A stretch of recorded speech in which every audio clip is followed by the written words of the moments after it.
আজকে জলের নিচে বাস করা এক উপজাতির সাথে দেখা করতে চলেছি। আমার সাথে রয়েছেন বাজাও, যিনি জলের নিচে 13 মিনিটের জন্য তার শ্বাস ধরে রাখতে পারেন। আজকে তাদের সম্পর্কেই জানবো। অনেকের মতে তারাই প্রথম উপজাতি যারা বিবর্তিত হয়েছে। চলুন দেখা যাক। সত্যি কথা বলতে কি, এই গোত্রটিকে কিভাবে খুঁজে বের করা যায় সে সম্পর্কে আমাদের কোনো ধারণা নেই। আমরা এইমাত্র সেম্পোর্না মালয়েশিয়াতে পৌঁছেছি এবং কিছু গাইড আমাদের সাথে কথা বলতে এসেছিল। তারা আমাদের ঠিক পেছনে আছে, বলছে তারা আমাদের একটি নৌকা ভাড়া করে বাজাও খুঁজে পেতে সাহায্য করতে পারে। আমরা এডওয়ানের সাথে আছি। উনি কিছুটা ইংরেজি এবং বাজাও কথাও বলেন, তাই তিনি আমাদের অনুবাদক হবেন আর ওদের সাথে কথা বলতে আমাদের সাহায্য করবেন। আজকের লক্ষ্য ওদের খুঁজে বের করা, ওদের সাথে দেখা করা আর ওদের সাথে মাছ ধরতে যাওয়া। একমাত্র জিনিস যা আমাকে কিছুটা আশা দেয় তা হলো আমাদের কাছে একটি নৌকা আছে আর গুগল ম্যাপ অনুসারে জলের উপর বসবাসকারী এই উপজাতির এইখানেই কোথাও থাকা উচিত। চলুন সেখানে যাই। আজকে আমরা এই বোটটা ভাড়া করেছি, বেশ সুন্দর।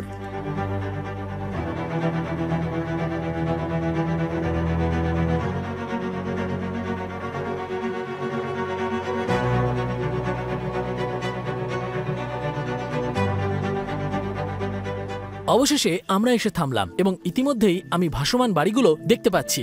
আমাদের পিছন দিয়ে যাওয়ার লোকেরা এখানে থাকে। তারা আমাদের দিকে তাকিয়ে আছে কারণ তারা বিদেশিদের দেখতে অভ্যস্ত নয়। দেখুন এটা কতটা আশ্চর্যের বিষয়। এই লাঠিগুলোই এই ঘরগুলোকে ধরে রেখেছে। এটা মূল উপজাতি এলাকা নয়, এটা ছোট একটা গ্রামের মতো। এখানেও অনেক লোক থাকে। অনেক বাচ্চাদেরই দেখছি তারা সাঁতার কাটছে, তবে বেশিরভাগ বাচ্চারাই নগ্ন। তারা তাদের নিজেদের গ্রামে তাদের দৈনন্দিন জীবনযাত্রা পালন করছে। তারা আমাদের বাজাও উপজাতিদের দিকে নিয়ে যাবে যাতে আমরা তাদের আরো ভালোভাবে জানতে পারি। আমরা সেই জায়গার কাছাকাছি চলে এসেছি। আমরা ইতিমধ্যেই প্রথম ভাসমান বাড়ি এবং গ্রাম দেখতে পাচ্ছি। যে গ্রামগুলোর কথা বলছিলাম তা দেখতে পাচ্ছেন। ব্রিজ থাকতে পারে তাই একটু নিচু হয়ে বসলাম। এই সমস্ত নির্মাণ পরীক্ষা করে দেখুন। প্রকৃতিতে বাস করার মানে এটাই, অন্য সব জিনিস অপ্রয়োজনীয়। এই উপজাতিটি অনন্য এবং তাদের সাথে যোগাযোগ করা কঠিন। তাদের শুধুমাত্র ফিলিপাইন, মালয়েশিয়া এবং ইন্দোনেশিয়ার বিচ্ছিন্ন জায়গায় দেখা যায়।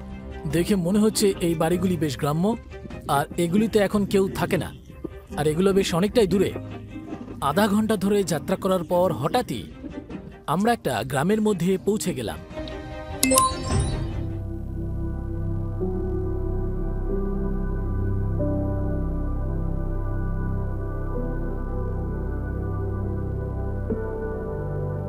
বলতে গেলে এটা সম্পূর্ণ আলাদা একটা গোত্র।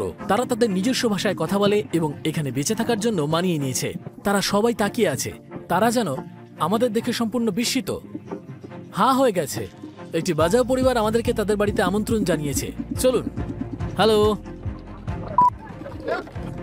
দুঃখিত। এবার এখানে ও এখানে সবকিছুই বেশ গ্রামীণ আর সাধারণ। উপরে উঠতে গিয়ে প্রায় পড়েই যাচ্ছিলাম। এখানে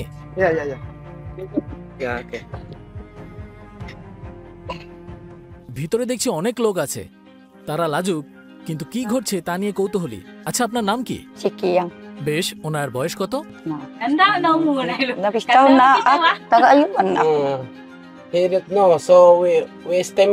Maybe like 60. আপনি বাজাও উপজাতিকে কিভাবে বর্ণনা করবেন? 2 tahun na kan. পুরুষরা শিকার করতে যায়, তাদের সাথে আমরা পরে কথা বলবো। আর অন্যদিকে মহিলারা এখানে থাকে, বাচ্চাদের দেখাশোনা করে, তাদের মানুষ করে। এখানে কয়টা পরিবার আছে? 4 families. 4টে পরিবার। Sampai makan ba? আপনার কি কোনো আইডি কার্ড আছে? We don't have it. না। তার মানে এখানে যদি কোনো বাচ্চার জন্ম হয় তাহলে সরকার জানতে পারে না। Government is not to give the problem. আচ্ছা, Badjaw. আপনাদের কোনো আইন আছে? Mahal sa kambo. Ano ko may tolo pa sa. যদি কেউ অসুস্থ হয় তখন আপনারা কি karen? Tambalaya na ko kamay nung kahit. আর এখানে যে বাচ্চারা আছে তারা সারাদিন কি করে? Na magpan di sa pareho. গোত্রটি আসলে সময়ের সাথে সাথে নিজেকে সুসংগঠিত করেছে। তারা মালয়েশিয়ান ভাষা শেখার জন্য তাদের নিজস্ব স্কুল স্থাপন করেছে, যেখানে বাচ্চারা প্রতিদিন কয়েক ঘন্টার জন্য যায়। আপনাদের কাছে টাকা পয়সা আছে? Bangan ya makakan. Yeah. So if the head only divide the food. তার মানে একটা বাজার আছে। আচ্ছা, আপনারা পায়খানা প্রস্রাব করার জন্য কোথায় যান? Namaliwasan na ko bang sa mo. মূলত তারা প্রস্রাব আর পায়খানা বাইরেই করে থাকে। সবাই তাদেরকে দেখতে পায়। তারা সাধারণত রাত না হওয়া পর্যন্ত অপেক্ষা করে, অন্ধকার হলে লোকেরা দেখতে পায় না। কিন্তু হ্যাঁ, তারা সবকিছু খোলামেলাই করে। আচ্ছা, এই পাটাতনের মধ্যে ছিদ্রগুলো দেখতে পাচ্ছেন? তারা ওগুলোর মধ্যে দিয়ে প্রস্রাব এবং পায়খানা করে। এটা খুবই নড়বড়ে। আপনাদের কি নিজস্ব ভাষা আছে? Badjaw na bang time bino magsinuk. পুরো বাড়িটি গ্রাম্য, কিন্তু আমার পিছনের দোলনাটি আমাকে সবচেয়ে বেশি অবাক করেছে। কাপড়ের তৈরি দোলনার মধ্যে একটি শিশু। কি সুন্দর দৃশ্য, তাই না? শিশু দোলনা বানানোর জন্য তারা কাপড় ব্যবহার করেছে। এই baড়িটা কি আপনারা নিজেরাই বানিয়েছেন? Biasa hinihinang ko ito. Nanihinang ko ito. Iya, they make. Pasal lalu ko na siya. কতদিন সময় লেগেছে বানাতে? Natagos-tago na ito. Dari ito ito hihinang song. প্রতি বছরই তারা ঘরকে ধরে রাখা লাঠিগুলোকে পাল্টে দেয়, না হলে এগুলো ভেঙে পড়বে আর্দ্রতার বৃষ্টির কারণে। এখানে আপনাদের প্রধান সমস্যাগুলো কি? Najugjog po ito. It's raining. সমস্যা হলো যদি প্রবল বাতাস আর ভারী বৃষ্টি হয় তাহলে তাদের ঘর ভেঙে যেতে পারে। আপনারা কি জন্মদিন পালন করেন? Kata ano nakita ito.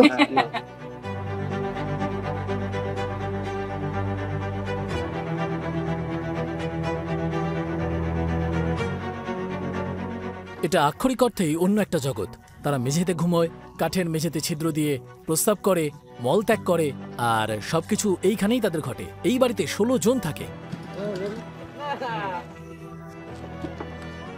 শেষ পর্যন্ত আমি সাহস করে তাদের সাথে সাঁতার কাটতে গেলাম।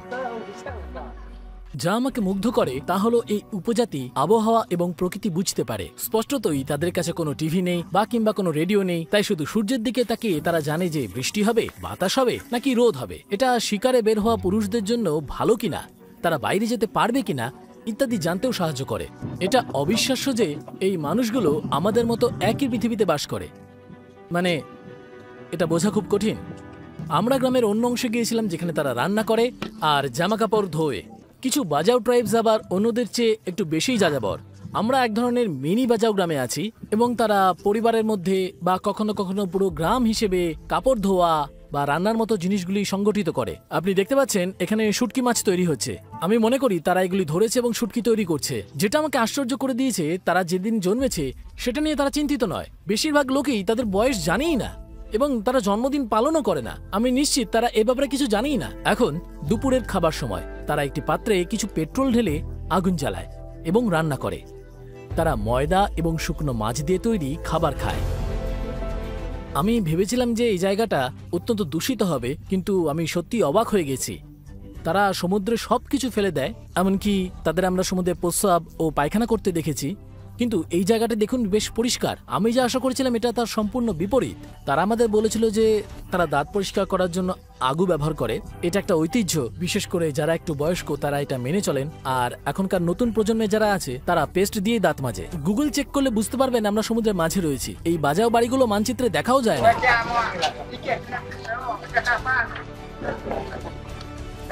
খাবারের স্বাদ নেওয়ার সময় হয়ে গেছে। এটা রুটির মতো। দেখুন, এটা কিন্তু ময়দা দিয়ে তৈরি। তারা কিন্তু মাথা, চোখ এই সবকিছু সহ মাছ রাঁধে।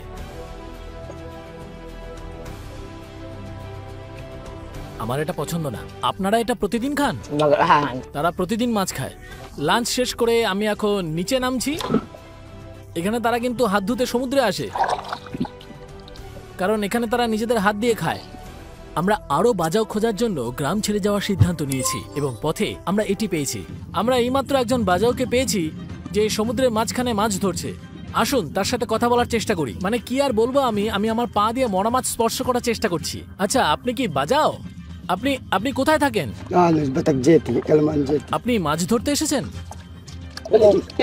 লাইভ স্ট্রিমিং এর সমস্যা। নৌকায় ফিরে আসা যাক। সত্যি আমি ঘাবড়ে গিয়েছিলাম, কিছু একটা ধাক্কা মারছিল আমাকে। উনি একজন বাজাও মাছ ধরতে বেরিয়েছেন। আমরা তাকে সমুদ্রের মাঝখানে খুঁজে পেয়েছি। তিনি একটি ছোট্ট নৌকা নিয়ে এখানে একা এসেছিলেন। তারা সত্যিকারের অভিযাত্রী। আমি বলতে চাচ্ছি তিনি কোথায় আছেন ভাবুন। এখন যখন আমরা যাত্রা করছি শুধু দেখুন তিনি কোথায় আছেন। আমরা এখন অন্য একটা বাজাও গ্রামে এসেছি। এখানে আপনি দেখতে পাচ্ছেন অনেক আবর্জনা। তারা আবর্জনা স্তূপ বানিয়ে ফেলেছে। যেমনটা আমি আপনাদের আগেই বলেছি যে তারা সবকিছু ফেলে দেয়, তাই তারা পরিষ্কার পরিচ্ছন্ন থাকে না। এখানে প্রচন্ড গরম। আমার হাতটা দেখুন সম্পূর্ণ পুড়ে গেছে।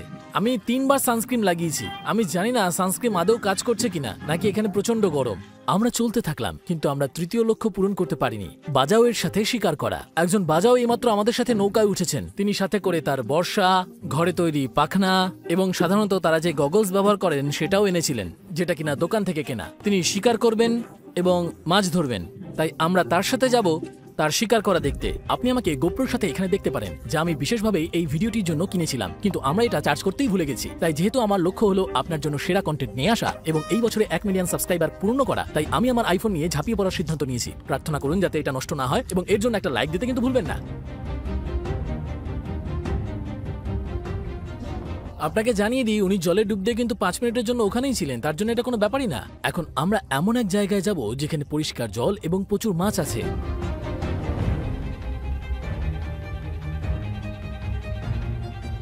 গড়ে একজন ব্যক্তি প্রায় 1.5 মিনিট জলের নিচে শ্বাস ধরে রাখতে পারেন। আমাদের মধ্যে বেশিরভাগই 3 মিনিটের পরে পাস আউট হয়ে যায়। পেশাদার ডুবুরিরা এটিকে 5 মিনিটের বেশি সময় ধরে রাখতে পারে। তবে এটি বিশ্বাস করা হয় যে বাজাও বিবর্তিত হয়েছে, কারণ কেউ কেউ 13 মিনিট পর্যন্ত জলের নিচে থাকতে পারে। তাদের মিউটেশনের ফলে তাদের প্লীহা আমাদের থেকে 50% বড় হয়, যেখানে লোহিত রক্তকণিকা জমা থাকে। এছাড়াও তাদের বাহু লম্বা হয়। এখন আপনি তার মাছ শিকারের ভিডিও উপভোগ করছেন। এখানে আমরা তাকে শিকার করতে দেখছি। আপনি দেখতে পাচ্ছেন তিনি নিখুঁত শিকার খুঁজে বের করার চেষ্টা করে দীর্ঘ সময় ব্যয় করেন। আমরা তার সাথে সাঁতার কাটলাম, ডাইভিং করলাম। আমাকে শ্বাস নেওয়ার জন্য বারবার উপরে আসতে হচ্ছিল, কিন্তু সে আমার চেয়ে বেশি শ্বাস ধরে রাখতে পারে। আমরা এখানে এখনো অনুসন্ধান করছি। আমি ভেবেছিলাম সে কিছুই ধরবে না এবং প্রতিবার সে গুলি করবে। তাকে বর্ষা পুনরায় লোড করার জন্য স্ট্রিং টানতে হবে এবং অবশেষেই তিনি একটি মাছ খুঁজে পেলেন। আপনি এখানে এটি দেখতে পাচ্ছেন। সে গুলি করে মেরেছে, বেচারা মাছ। এটা দেখে আমার কিছুটা খারাপ লাগছিল, কিন্তু আমরা এটা ধরতে এসেছি। অন্য গাইডটি উত্তেজিত ছিল, আর এই ধরনের শিকার দেখতে বেশ আকর্ষণীয় ছিল। সুতরাং আমাদের তৃতীয় লক্ষ্য অর্জন করা হয়েছে, একজন বাজাওয়ের সঙ্গে শিকার করা। অবিশ্বাস্য। আমরা নৌকায় ফিরে এলাম এবং অ্যাডভেঞ্চার চালিয়ে গেলাম। তিনি আমাকে বলেছিলেন তার কাছে একটি অবৈধ বর্ষা রয়েছে, যেটা তারা শুধুমাত্র এই এলাকাতেই ব্যবহার করতে পারে। ঠিক যেমন কিছু কিছু বাজাও রয়েছে যারা মাছ ধরার জন্য এই বিস্ফোরক ব্যবহার করে। দেখতেই পাচ্ছেন এই সমস্ত রাসায়নিক উপাদান দিয়ে এই জিনিসটা তৈরি করা হয়েছে। আমি এগুলোকে দেখাতেও চাইছি না, আর এটাকে আমি উৎসাহিতও করছি না। বাজাওরা দুটি প্রধান বিষয়ের কারণে গুরুতর বিপদে পড়েছে। প্রথমত, জলবায়ু পরিবর্তন সামুদ্রিক ঝড় সৃষ্টি করে, যা তাদের জন্য একটি উল্লেখযোগ্য ঝুঁকি তৈরি করে। দ্বিতীয়ত, অন্যান্য জেলেদের ব্যাপকভাবে মাছ ধরার কারণে বাজাওদের খাদ্য সংকট দেখা দিয়েছে। এ কারণে অনেকেই মূল ভূখণ্ডে চলে যাচ্ছে এবং কম বেশি এমনভাবে বসবাস করছে। শিকারের পর আমরা উপজাতির একজন পুরুষের সাথে কথা বলতে গেলাম। আপনার কি বাচ্চা আছে? 4. দিনের বেলা আপনি কি করেন? Anak. আচ্ছা, Night time. রাতের বেলা? Yes. Yes. Night time. ওকে। আর আপনি মাছ ধরেন? Yeah. Yes. মাছ ধরতে আপনার কতক্ষণ সময় লাগে? 8 jam. তিনি 1 ঘন্টা কাজ করেন শুনে আমি অবাক হয়ে গিয়েছিলাম। শুধুমাত্র বেঁচে থাকার জন্য যেটুকু করা দরকার তার বেশি উনি দিনের বেলা কিছু karen না, কারণ 1 ঘন্টা কাজ করলে পর্যাপ্ত খাবার পাওয়া যায়। তাহলে কেন বেশি কাজ করতে যাবেন? আগামী চিন্তা না করে জীবন উপভোগ করেন। আপনার কাছে সবচেয়ে দরকারি কি? Gusto ko mana sehat bisa. কোনো ঐতিহ্যবাহী সম্প্রদায়ের সাথে না থেকে আপনি এখানে কেন থাকেন? Ayaw lagi mari laut. আচ্ছা, এখানে হাঙর আছে কি নেই? Ani bisa. Yeah, of course, yeah. আমি এখন আপনাদের বলিনি যে তারা বিপজ্জনক সব সাপ, হাঙর বা অন্যান্য সব প্রাণীদের সাথে এখানেই থাকে। এটা অনেকটা ওই জঙ্গলে বসবাস করার মতো, কিন্তু এই বিশাল সমুদ্রে যেখানে তারা এই হাঙরের মতো সামুদ্রিক ঝুঁকি মোকাবেলা করে, সেই ব্যাপারেই তিনি আমাদের সাথে গল্প করছেন। আচ্ছা, দিন শেষে আপনি কি খুশি? Bisa. Yeah, it's up. ধন্যবাদ।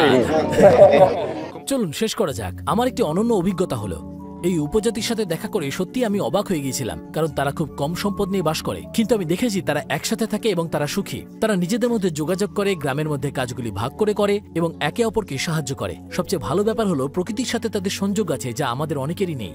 আমার ভিডিও দেখার জন্য আপনাদের ধন্যবাদ। সাবস্ক্রাইব করুন। আশা করি আমি বাজাওদের বাস্তবতা সম্পর্কে আপনাদের অবগত করতে পেরেছি।